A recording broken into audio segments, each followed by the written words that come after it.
Hello one more time and welcome to my second presentation. And today I will be talking about the country that has been my home for the last 3 years, which is Egypt.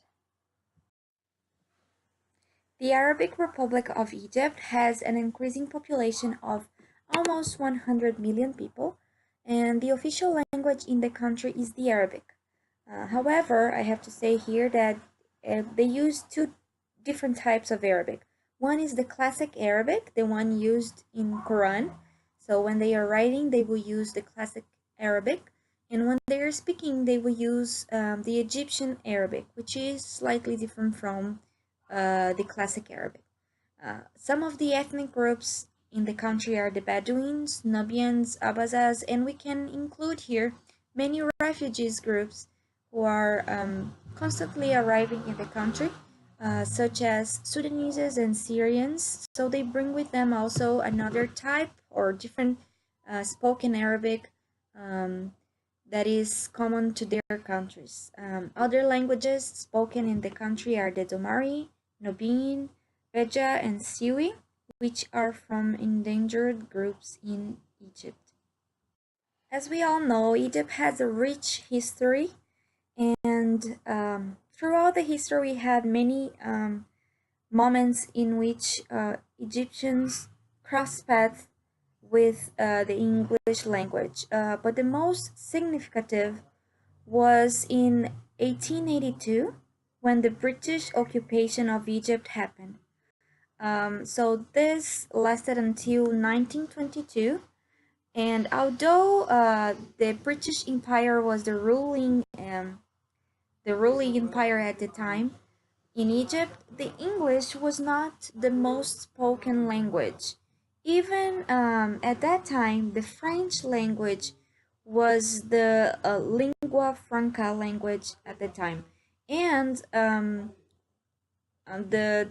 the elite, the thinkers of the time, they all used French as a language of prestige.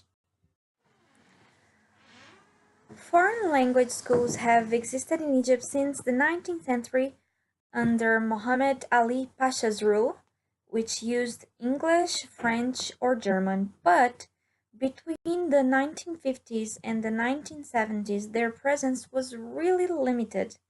This was partly due to a more nationalist approach during Egypt's socialist era under Nasser, the President Nasser, and he rejected Western influences in the wake of colonialism.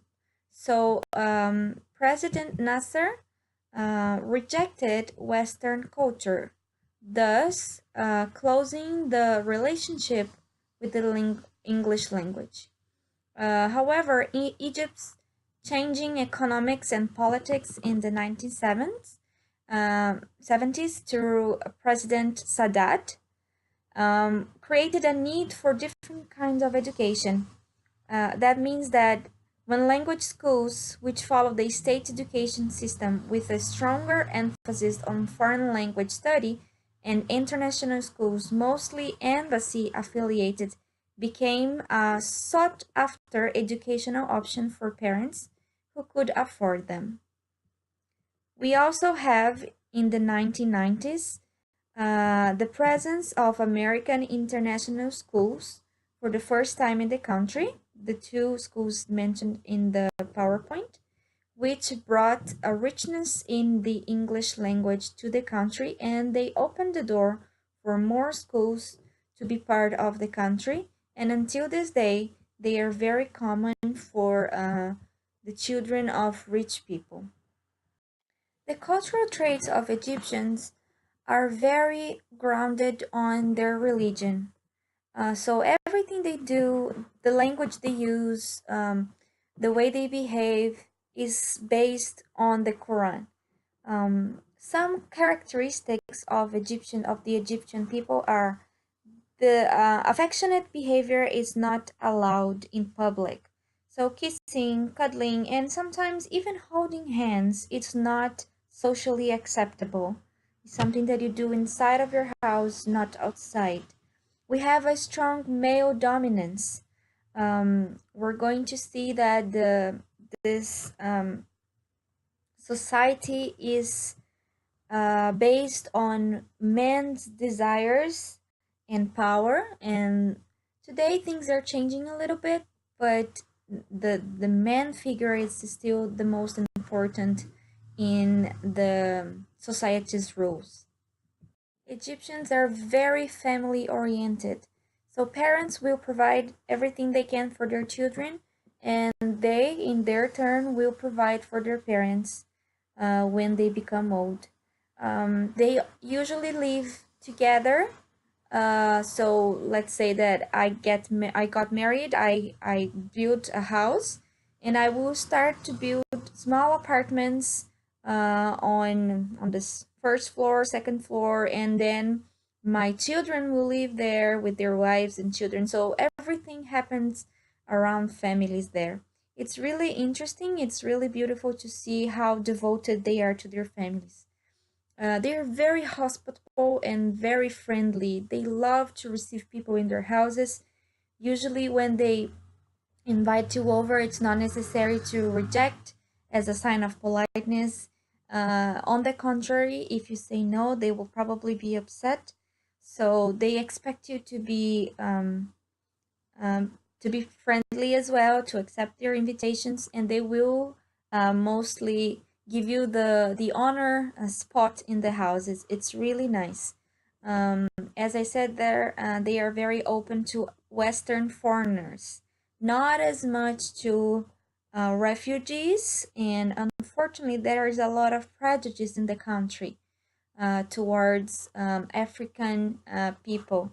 But to Western foreigners, they are very open. The English language teaching in Egypt today is mandatory in the schools, in the public schools, starting in fourth grade. So they will have one class per week, around 40 minutes. The goal of the National Authority for Quality Assurance and Accreditation of Education, education organ in Egypt, is that students must use English for social purposes. They need to socialize with peers and teachers and use English for their enjoyment. The focus of language instruction is on functional, communicative English, and all the four language skills are emphasized. In theory, it's really beautiful. The goal is it's a nice one on the communicative areas, but in reality, things are a little bit different in public schools. Although English is considered as a foreign language in the country, there are many courses at university level that are taught in English, such as medicine, dentistry, veterinary studies, engineering, the natural sciences, and other disciplines. And this increases the quality of the English in the country. We also have the American University of Cairo, uh, which is a very prestigious university, although a little bit expensive, but it's a great university in the country, all taught in English as well. And we also have the presence of many language schools. Those language schools are the best way for business people and people that are related to tourism to learn English. Those are two major areas in which the English language is used in the country. There are also some issues in the English language teaching in the country. One of them is the quality of teaching. Teachers complain that they don't receive adequate training, and there's also the issue of the low payment and the class size. Class sizes are usually big, and teachers receive really low payment for their classes, which brings us to the lack of time due to what they have to do to survive, which is private tutoring. In the country, the private tutoring is really common because since teachers receive a low pay for their classes, they will search for an extra income So they will incentivize students to participate in private tutoring classes. So families are pressured and intimidated by poorly paid teachers to enroll their children in private tutoring in order to pass from one year to the next. It's really an endemic situation and it's really sad. We also have high stakes examinations. Students state that they usually study for the tests and later they don't remember anything else. And we also have the language schools and private schools, which offer good English teaching, but at expensive prices. The integration of English and culture in the country can be seen and explained by a sentence of Shaw. The author says that, with the exception of religion, English has found a significant role in the popular culture of Egypt, as manifested in advertising, television, clothing, and music. So, as it's very common today, Egyptians are very fans and they like a lot to listen to American songs and TV series, movies, and that's the way in which they receive the culture connected to the English language. But as I mentioned before, religion has a strong role in their lives. So everything they do, um, although they receive a lot of American and British culture through media, they will still have a strong sense of community and their all culture through their religion. I believe that the English language teaching will continue to be deficiency in public schools until the government improves the general quality of the education in the country.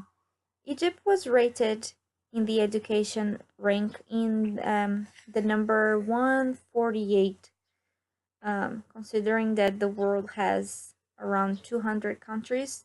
They are way behind in their efforts to offer a quality education.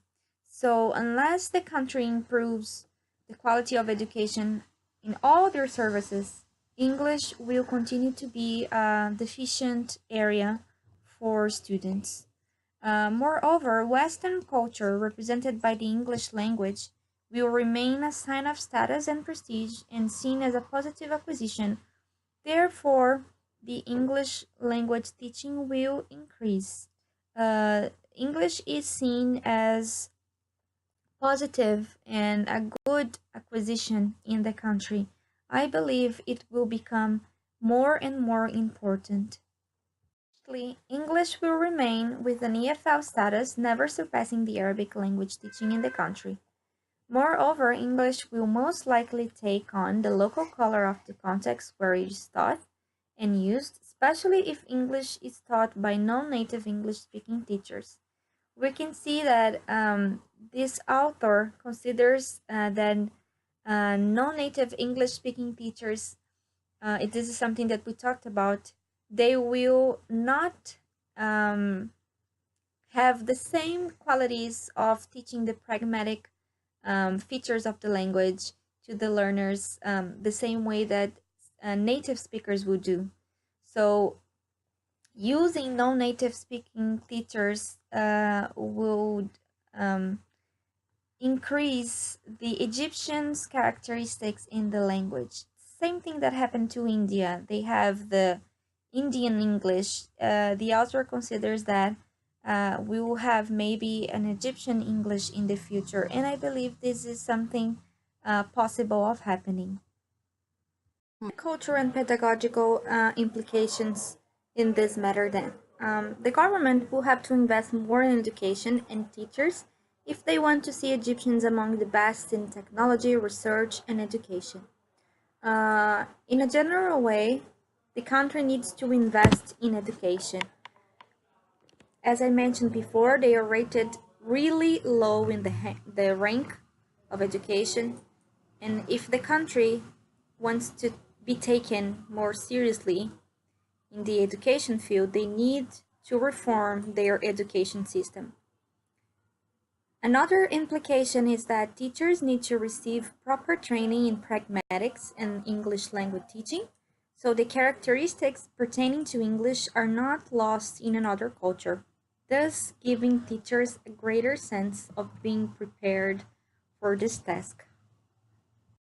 Consciousness raising, pragmatic scenarios made by native speakers can be exported to EFL classrooms to aid non-native EFL teachers, specifically to teach pragmatics in areas such as tourism, business, academic, and other areas which are the current needs of the Egyptians.